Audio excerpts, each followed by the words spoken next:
リーツ、気をつけ、レイ。ではまず出血を取りますので、名前を呼ばれたら大きな声で返事をしてください。はい、では相内さん、飯田さん、うすいくんいるかな。江川さん、はい、佐川くん、島田さん、返事ですね。末光くん、はい、関口さんはお休みですかね。はい、宗山さん、棚橋くん、千田くん、堤さん、寺口くんはお休みと連絡がありました。遠山さん、中島くん、西田くん、ぬくみさん、のうねんさん、はい、白谷くんいるね。はい、平泉くん、古川さん、はい、へんみさん、はい、細川くん、はい、OK、前園さん、OK、三坂くん、向山さん、はい、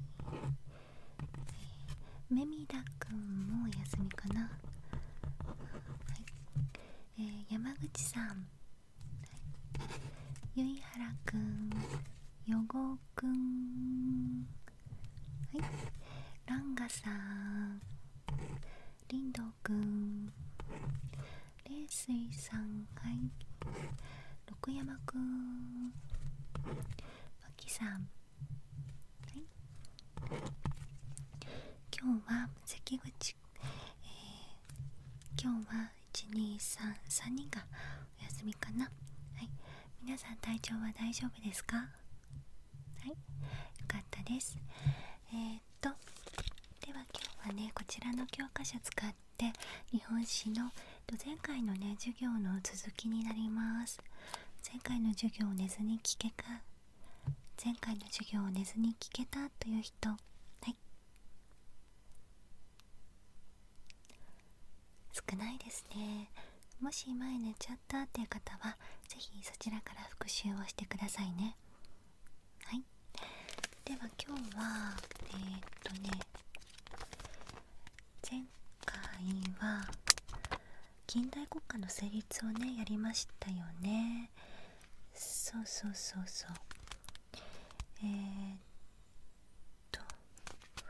どこまでいったかな。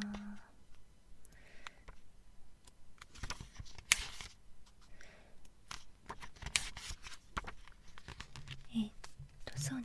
前回は特に安政の改革についてね解説をしました。安倍正弘という老中がね画期的な改革を行ったんだけれども、幕府にお金がなくて頓挫したという授業がたくさんあったよというところまでやりましたね。はい、じゃあ今日はねこちら政局の転換というところ、ページで言うと323ページですね。はい、こちらの、復習からやりましょうかね。はい、じゃあここ読みますね。ちなみに今日の授業も絶対に寝てはいけない授業なので、はい、眠くなったとしてもそのまま寝ないでちゃんと最後まで授業を聞いてくださいね。もし寝ちゃったとしたらもう一度最初から見てください。はい、では読みますね。ハリスから通商条約の調印を迫られていた頃、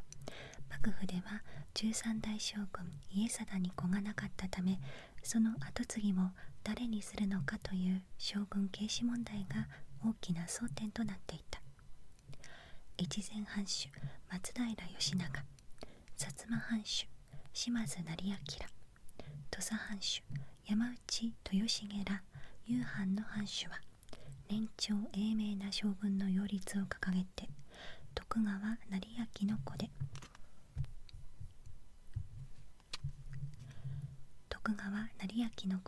一橋家の徳川慶喜を推し、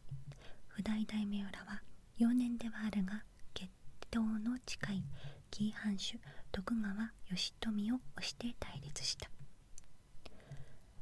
慶喜を推す一橋派は夕飯の幕政への関与を強めて、幕府と夕飯が協力して南極に当たろうとし、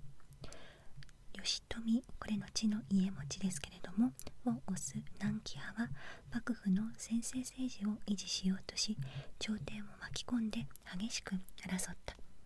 結局通商条約をめぐる朝廷と幕府の対立、将軍の、継子問題をめぐる大名間の対立という難局に対処するため、南紀派の彦根藩主井伊直弼が大老に就任し、勅許を得ないまま日米修好通商条約に調印するとともに、一橋派を押し切って慶富を将軍の跡継ぎに定めました。通商条約の調印は開港を好まない孔明天皇の激しい怒りを招き、幕府への異直調印の非難は高まったが、井伊は一橋派を厳しく取り締まり、大名やその家臣、さらには幕臣たち多数を処罰し弾圧しました。これを安政の大獄と言います。ここでは徳川斉昭、徳川慶喜、松平、義長らは蟄居謹慎などを命じられ、越前藩士の橋本早苗、長州藩士の吉田松陰、らにですね、が処刑されてしまうなど、処罰を受けた者はなんと100名を超えました。しかしこの厳しい弾圧に憤慨し、水戸藩を脱藩した浪士たちは1860年ですね、井伊を桜田門外にて襲って暗殺をしました。これを桜田門外の変と言います。この結果ですね、幕府の専制的な政治によって事態に対処しようとする路線は行き詰まってしまって、幕府の威信は大きく動揺し始めたということなんです。この辺までね、前回やりましたけれども、今日はこの後ですね、いよいよ尊王攘夷、尊攘運動というのが始まっていきます。こちらですね、桜田門外の変な後のことですね。はい、幕政の中心に座った老中安藤信正は、通商条約調印により対立した朝廷との関係を改善しようとしました。それによって幕府批判勢力を抑え込み、さらに条約問題で分裂してしまった国を、統一しようとしたんですが、さらに条約問題で分裂した、国論を統一して幕府の権威をですね回復しようと試みたんですけれども、これをね公武合体政策というものがあるんですけれども、これは失敗に終わってしまうんですね。はい、なぜかというと、公武合体政策の一環として彼が行ったのがですね、孝明天皇の妹和宮とを将軍家茂の妻に迎えることにしたんです。天皇の妹さんと将軍を結婚させようとしたんですね。で、結局それは成功しちゃうんです。ただし、なんとこの和宮さんは有栖川の宮樽人親王と結婚が決まっていたんですね。はい、にもかかわらず、もう強引にね政略結婚させたということで、尊王攘夷論者から激しく非難をされまして、安藤信正は坂下門外というところで、老子に襲われて間もなく失脚をしました。これを、坂下門外の変と言います。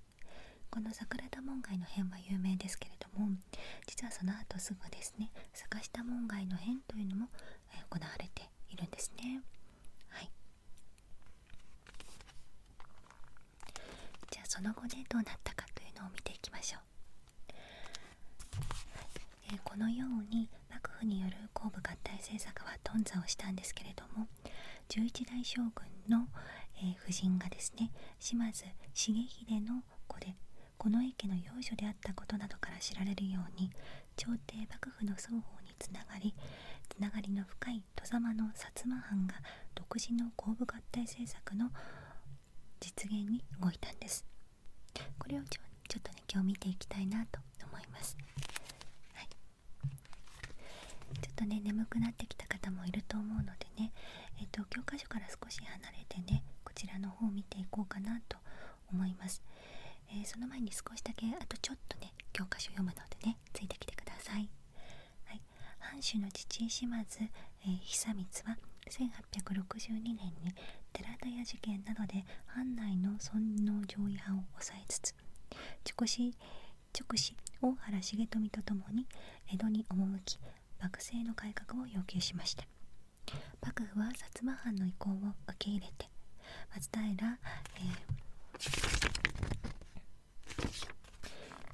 平義長を政治総裁職に、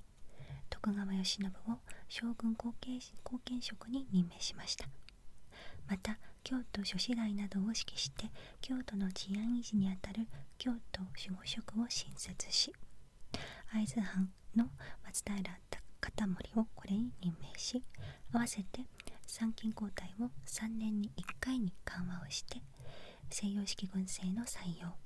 安政の大国以来の処罰者の赦免など、文久の改革と呼ばれる改革を行いました。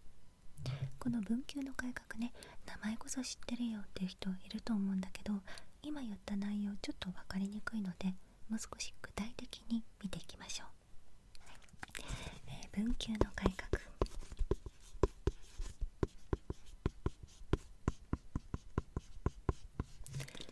文久の改革、これは1862年に行われたさまざまな政治改革のことを言います。で、この改革のキーパーソンとなるのが薩摩藩主島津久光という人です。薩摩藩ね、ちょっと漢字が難しいですけれども、書けるようにしておいた方がいいこともあるかもしれないです。島津久光さんね、これはもう単純の島さんに対馬夏に久しぶりのつ、ここにね、久光さんの久とって文久っていうのかなと思いますけれども、はい、幕府自身はできなかったんでね、この人がきっかけに行われたということなんです。で、なんでねこれが行われるようになったのかっていうのをちょっともう一回復習すると、先ほど行われるのお話をした通り、桜田門外の変というので井伊直弼が殺されてしまうという事件がありましたね。で、これはもう本当にね、世の中を混乱させてしまう一大事件だったわけなんですね。はい、で、特にね、こう幕府の権威がなくなっちゃったりとか、将軍の後継ぎ問題とか、もう幕府内が特に大パニックを起こしてしまいまして、でもうめちゃくちゃになっていたというのが一つ。そして先ほどもお伝えしたですね、和宮さんが無理やり、政略結婚させられて、かつそれによって坂下門外の変で安藤さんがねちょっと失脚をするという事件があったんですよね。はい、で、こういったね重要な役職である幕府の人間が次々とちょっと暗殺をされたり失脚をしたりっていう、失態と言われるようなものを起こしてしまった幕府が大きく揺らいでいたという前提があります。背景がね。で、彼はね、この人島津さんはもう改革に燃える男だったそうです。改革に燃えてるんですね。燃えてる。もう改革したい、変えたいと思っていたわけなんですね。で、この人こそが明治維新の立役者と言われている重要パーソンです。キーパーソンですね。はい、で、この島津さんはね、京都に向かって幕府の改革に参加しようとするんですけれども、薩摩藩は当時ね、外様大名ということで、特に権力がなかった役職がなかった、肩書きがなかったというような人だったんですね。はい、そこで彼はですね、朝廷から勅令を出してもらって、表では朝廷の代表という形で参加をする立場についたわけなんです。賢いやり方ですよね。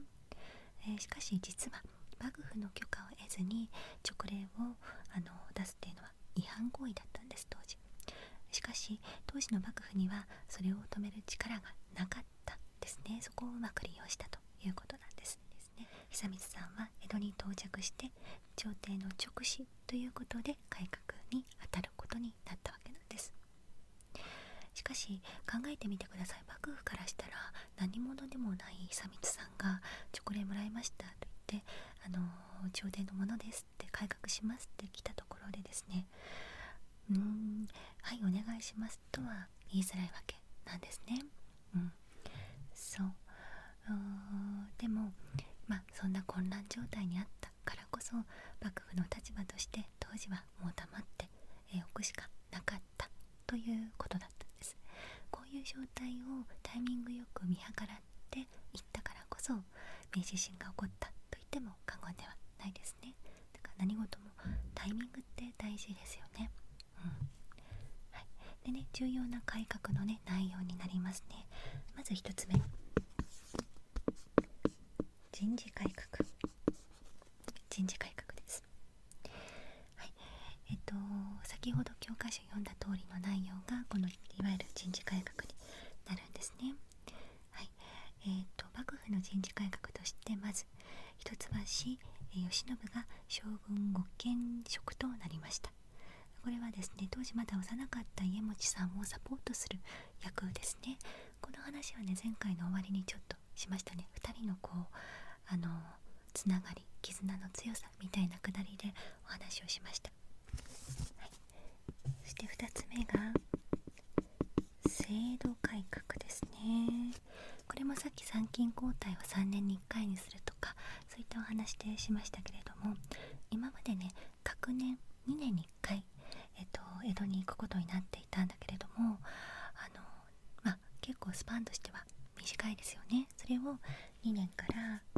3年にしたというのと、あと江戸にいる時間も今までね1年もいなきゃいけなかったんですね。それを100日に短縮をしました。家族はねありがたいですよね。でまた人質として江戸に置かれていった大名の妻と子供も大名の領地に帰ることを許したということで、家族がね過ごしやすくなったと言ってもいいでしょう。はい、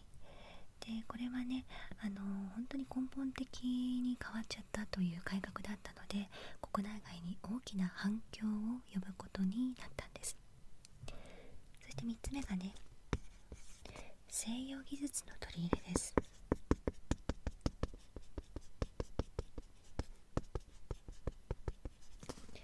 西洋技術の取り入れ、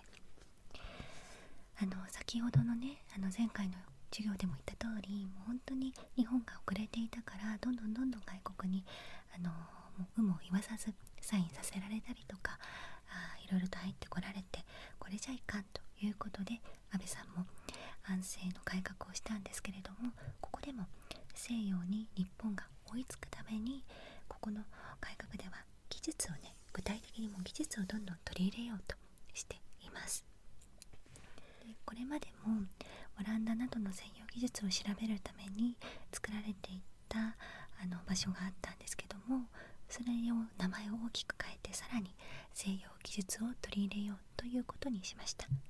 はい、でまた軍隊も西洋化を進めて、これまでのね服装も取りやめてもっと実用的な服装に変わりました。はい、じゃあこのね文久の改革っていうのはどんな、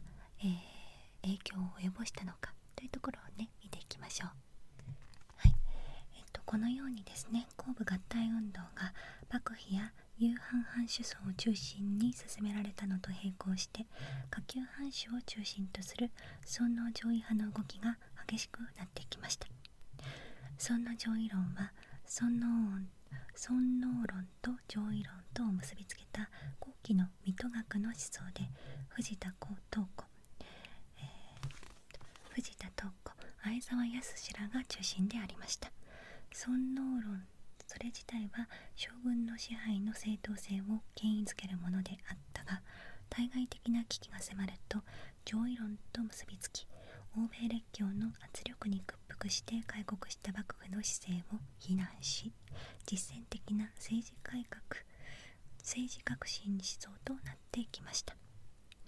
結局ね、この島津久光さんがやった改革によってもっと変えていこうって尊王攘夷派がぐっと強くなっていったということなんです。で、尊王攘夷派の中心になった長州藩も初めは甲部合体運動を進めていたんですけれども、1862年に、中華旧藩士の主張する尊攘論を反論とし、この長州藩の代表的な考え方だとして朝廷内部の、尊攘派の皇家とも結んで、京都で活発に動いて政局の主導権を握りました。尊攘派が優位に立った朝廷はしきりに攘夷の決行を幕府に迫り、幕府は攘夷決行の意思を持たなかったが、やむなく翌年の1863年に攘夷を行うことを諸藩に通達しました。長州藩はこれに応じ、その日下関の海峡を通過した外国船に砲撃を加える長州藩外国船発砲事件を起こしたんです。牧泉らは孔明天皇が、大和に行幸し、天皇自ら攘夷洗脳の指揮を執る計画も立てましたけれども、この長州藩の、動き、に対してですね、薩摩会津の両藩は朝廷内部の甲部合体派の皇家と連携し、密かに反撃の準備を進めていました。1863年8月18日、薩摩会津藩、両藩兵が御所を固める中、長州藩の勢力と急進派の、三条実富らが京都から追放されます。そして甲部合体派が朝廷内の主導権を奪い返しました。これが8月18日の編成と言われています。これもちょっと見ていきましょうかね。これはね、だんだんね、皆さんのよく知っている新選組にもつながっていく話ですよ。はい、8月18日の編成というのはそのまま通り、1863年の8月18日に起きた、いわゆるクーデターのことですね。はい、薩摩会津の甲部合体派というのが、長州藩の急進的にね、もっと外国に強い国をと言っている人たち、を京都から追放したというような話なんです。はい、でその結果ですね、尊攘派の後継7人も長州に逃れたと言われています。もう少し見ていきましょうね。少し読みます。1863年8月18日に起きたクーデター。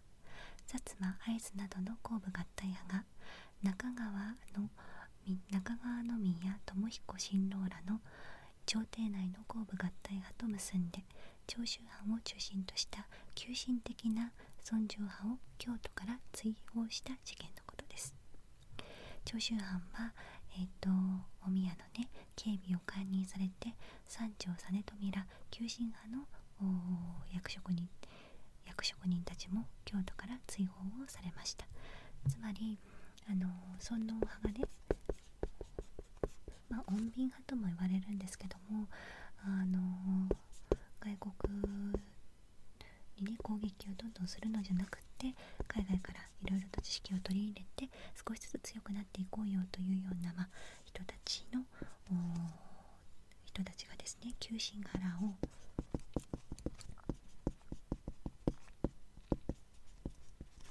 京都から追放したという、クーデターのことです。で、大事なのはこのクーデターによってね、何が起こったのか、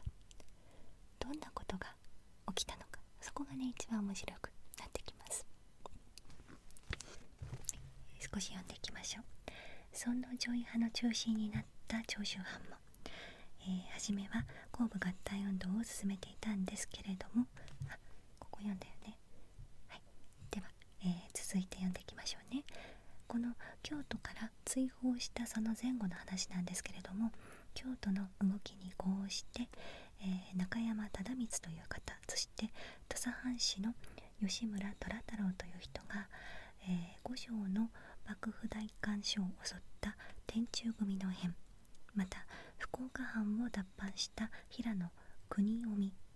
沢信義らが、対馬生野の幕府の大官所を襲った生野の変、いろいろ難があったということなんですけれども、いずれも失敗に終わっているそうです。で、8月18日の編成で失った勢力が回復する機会を伺っていた長州藩ですけれども、1864年に京都守護職の指揮下で京都市中の警備に当たっていた近藤勇、そうです、新選組によって京都の旅館池田屋で20数名の尊王派志士が殺傷された池田屋事件に奮撃し、藩兵を京都に攻め上らされました。しかし彼らは迎え撃った幕府側の薩摩、会津、桑名の藩兵と京都御所付近で戦い脱走しました。この事件が御所周辺で起こったので、金門の変、あるいは浜栗御門の変と呼んでいます。この池田屋事件は皆さん知ってる方も多いんじゃないかなと思いますけれども、こういった長州藩をね取り締まる役目だった新選組によって、起こされた事件ということなんですね。はい、でさらにですね、幕府は尊長派に、打撃を加えるために、金門の変の罪を問うという理由で朝廷から、長州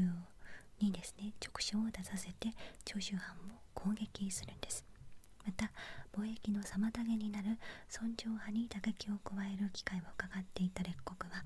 イギリス公使オールコックの主導により前年の長州藩開国戦をね発砲する事件の報復として、イギリス、フランス、アメリカ、オランダのなんと4国の連合体がですね下関を砲撃するんですね。はい、そして下関の砲台などを占領したということなんです。幕府と列国の攻撃を受けて敗北した長州藩では、尊長派に代わって賊論派と言われる上層部が藩の実権を握って金門の変の責任者として、家老3人を切腹させます。そして幕府に恭順謝罪の態度を示しました。また薩摩藩では1863年に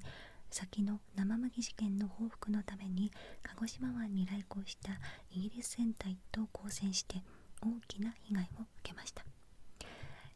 このように欧米諸国の実力を見せつけられて、上位の不可能なことが次第に明らかになっていくんです。イギリスなど4カ国はさらにですね、尊長派勢力の隊長という好機を利用して、もうそろそろ尊長派は無理かなっていうようなね士気が下がってきたところを見計らって、依然として通商条約を直拠しない朝廷に対して1865年に兵庫沖に船隊を送って軍事的な威圧をかけて、通商条約の直拠を勝ち取ったんですね。そして、上位方針をやめさせることに成功したんです。その翌年、列強は、この時兵庫県のね開港はなかったということなんですけど、そのことに対して代償として、関税率の引き下げを要求してですね、20% から5% に引き下げる、改正約書を結んだと。もうやられたい放題ですよね。この頃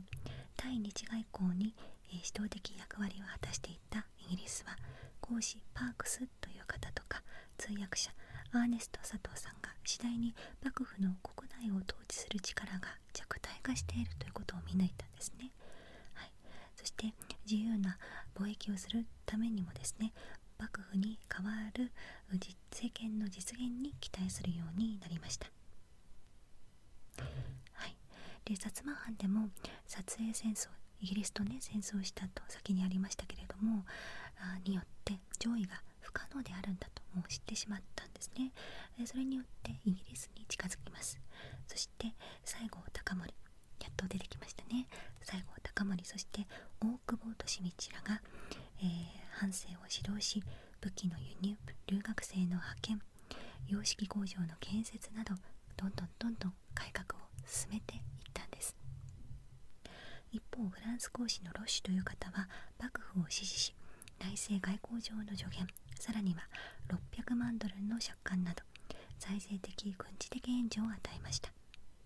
このように同じ欧米でも欧州でもイギリスとフランス両国では立場が違ったんですね。